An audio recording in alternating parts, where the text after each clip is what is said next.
સંગઠનને મજબૂત કરવા માટે પ્રદેશ કોંગ્રેસે હવે કમર કસી છે।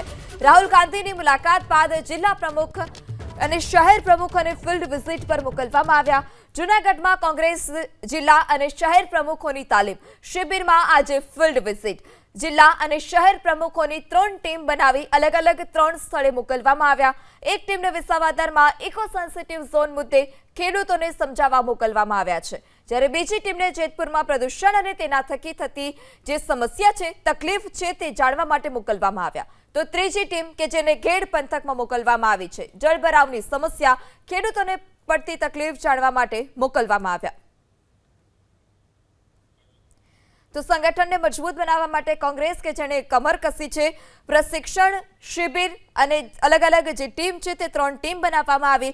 જિલ્લા અને શહેર પ્રમુખોને હવે ફિલ્ડ વિઝિટ પર મોકલવામાં આવ્યા છે। 3 અલગ અલગ ટીમ બનાવી એક ટીમને વિસાવદરમાં ઇકો સેન્સિટિવ ઝોન મુદ્દે ખેડૂતોને સમજાવવા માટે મોકલાઈ, જ્યારે બીજી ટીમ કે જેને જેતપુર મોકલવામાં આવી છે, પ્રદૂષણ અને તેનાથી થતી તકલીફો જાણવા મોકલવામાં આવી। વધુ માહિતી સાથે સંવાદદાતા હિરેન રાજ્યગુરુ ફોનલાઈનથી જોડાય છે। હિરેન, આગામી ચૂંટણીને લઈ હવે ફરીથી એક વખત ગુજરાતમાં કોંગ્રેસને બેઠી કરવા માટે કમર કસવામાં આવી છે। શું વધારે વિગત, કેટલી ટીમો બનાવવામાં આવી? જિલ્લા અને શહેર પ્રમુખોની તાલીમ શિબિર 10 તારીખથી શરૂ થઈ છે જૂનાગઢમાં, જેમાં ગઈકાલે રાહુલ ગાંધી ત્યાં ઉપસ્થિત રહ્યા હતા અને લગભગ 3 કલાકથી વધારેનો સમય એ આ પ્રશિક્ષણ વર્ગની અંદર તેમણે જિલ્લા અને શહેર પ્રમુખો વચ્ચે વિતાવ્યો હતો।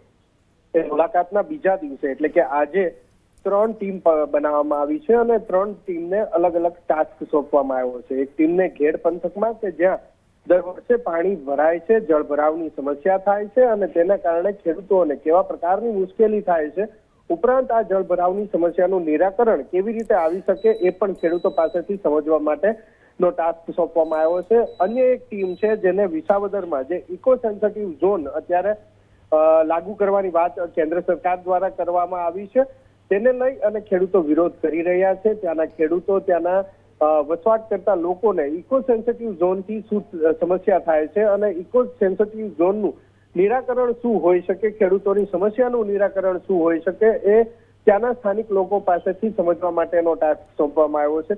ત્રીજી એક ટીમ છે જેને જેતપુરની અંદર જે પ્રકારેનું પ્રદૂષણ છેલ્લા ઘણા વર્ષોથી ફેલાયું છે અને આ પ્રદૂષણ હવે નદી મારફતે આગળના વિસ્તારમાં પણ ફેલાઈ રહ્યું છે, તેના કારણે કેવા પ્રકારની સમસ્યા ઉદ્ભવી છે, કેવા પ્રકારની બીમારીઓ થઈ રહી છે, પશુધનને કેવા પ્રકારનું નુકસાન થઈ રહ્યું છે અને તે થતું અટકાવવા માટેના પ્રયાસો શું હોઈ શકે એ જાણવા માટે થઈ અને ટાસ્ક આપવામાં આવ્યો છે। તો આ રીતે હવે ફિલ્ડ વિઝિટ પણ આ જિલ્લા અને શહેરના પ્રમુખો કોંગ્રેસના છે તેમને સોંપવામાં આવી છે। મુખ્ય ઉદ્દેશ્ય એ છે કે આવનારા સમયમાં જે સ્થાનિક સ્વરાજ્યની સંસ્થાઓની ચૂંટણી હોય કે પછી વિધાનસભાની 2027ની ચૂંટણી હોય, એમાં દરેક વિસ્તારની અંદર શું સમસ્યા છે, એ સમસ્યાને કેવી રીતે ઉઠાવવી, કેટલા લોકો એ સમસ્યા સામે ઝઝૂમી રહ્યા છે, તેનું નિવારણ શું હોઈ શકે કે જેને કોંગ્રેસ પોતાના ચૂંટણી ઢંઢેરાની અંદર પણ સામેલ કરી શકે, આ તમામ બાબતોનો અભ્યાસ કરવા માટે અત્યારે જિલ્લા અને શહેર પ્રમુખોને મોકલવામાં આવ્યા છે। જી હિરેન, માહિતી બદલ આભાર।